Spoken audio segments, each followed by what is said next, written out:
के 24 बुझाता के ना, बुझाता के ना, बुझाता के ना। बतावा ये गोरी हमर गन्ना के रह तोरा ढोली में सही सही जाता के ना। बतावा ये गोरी हमर गन्ना के रह तोरा ढोली में सही सही जाता।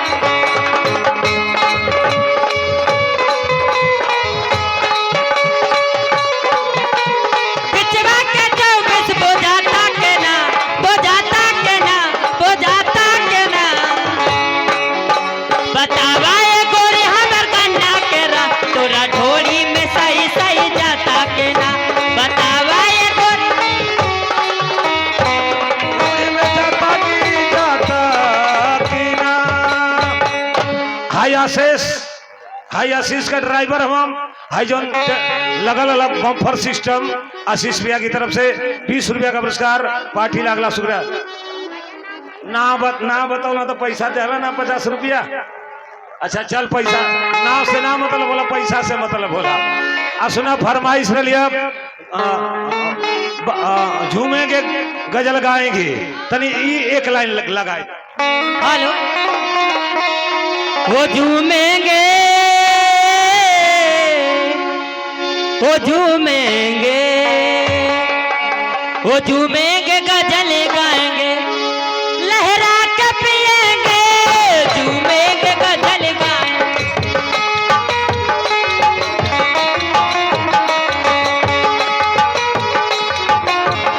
गजल गा झूमेंगे गजल गाएंगे लहरा के जिएंगे। झूमेंगे गजल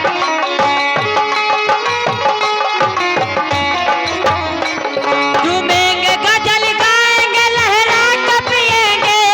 झूमेंगे गजल गाएंगे लहरा के पिएंगे, लहरा के पिएंगे। तुम हमको पिलाओ ओ, तुम हमको पिलाओ तेरे घर जाके पिएंगे। झूमे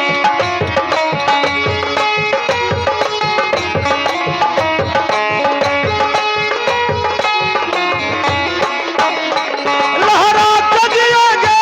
झूमेंगे गजल गाएंगे लहरा। हेलो झूमेंगे गजल गाएंगे लहरा के जिएंगे। भैया की तरफ से 30 रुपया का पुरस्कार पार्टी लाख लाख शुक्रिया अदा करती है। मोहतरमा जी बाबा साहब का एक गीत एगो गावे कला लोग। अच्छा तो ठीक है तो मालूम हो तो आई देखा को बात कहते हैं। अरे भीमा बाई पाथी